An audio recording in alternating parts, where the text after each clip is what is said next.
What happened to Taylor Force and what has happened to countless Israeli men, women, and children at the hands of Palestinian terrorism is why an organization like Yatar Israel exists. Yatar is Israel's elite volunteer counterterrorism unit and a division of the Israeli police force. Now, I caught up with some of the Yatar team recently as they patrolled the old city of Jerusalem right near the Jaffa Gate, and we discussed the critical work they are doing to keep Israelis and all people safe from terror. Take a look.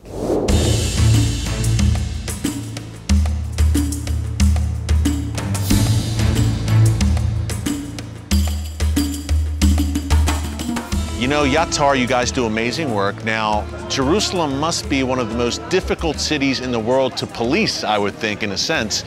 Tell us, first of all, what you do and how you assist the Israeli police in this tough job. Absolutely, Eric. Well, I'd like to first start by saying that, as we all know, Jerusalem is the center of the universe.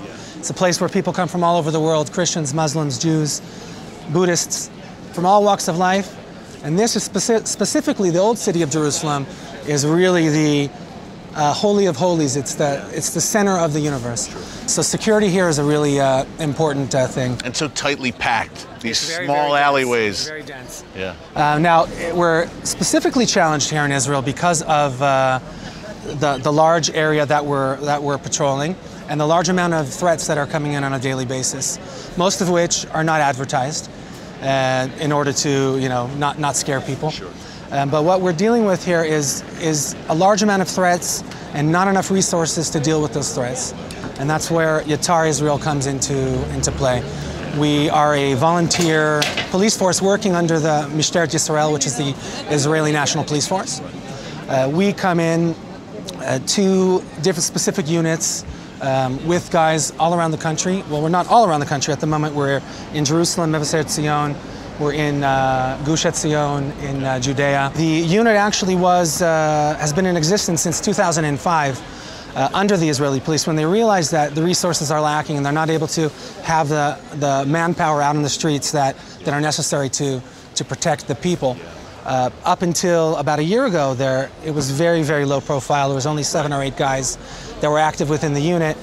And that's when the police approached our CEO, Cyril Raviv, to see if he wanted to take this project upon him to make it grow and to help the Israeli National Police. Interesting timing, Hanan, because, in 2015, first half of 2016, you had this so-called stabbing intifada where, look, here in Jerusalem, you saw attacks. And people can see behind us as people are walking, tight alleyways, tightly packed.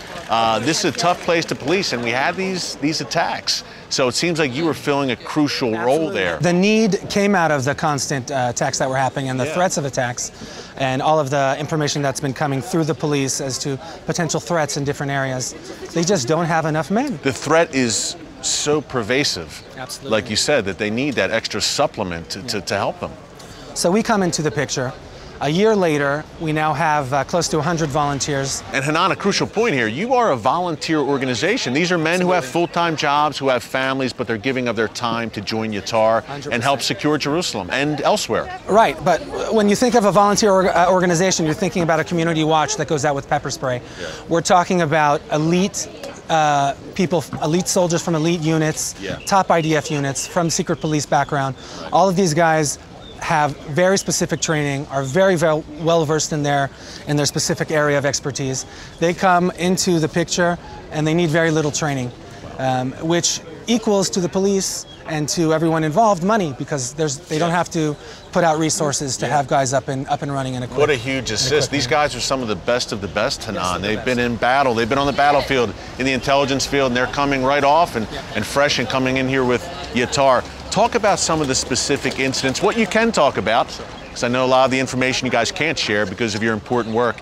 Talk about some of the kind of attacks and some of the things you've seen in the past year here in Jerusalem in specific, where we're standing right now in the densely packed old city. Well, this area in specific, this whole area of the old city, including all of the gates, we're right now standing at the entrance to Jaffa Gate. There have been multiple stabbing attacks happening over the course of the last year and a half. The security forces are definitely more cautious and have their eyes open, which then creates the need for more people to come into the area. Can't go into specifics about specific attacks, but We have, our unit is very active in protecting the entrance of the city. We come with our units, we close the entrance. Yeah. We're able to survey the area to do what's called profiling with the police, looking for terror suspects. Sure. We have a drone that we use in order to survey the area to look for specific vehicles. So you guys are cutting edge. You're doing some cutting edge work.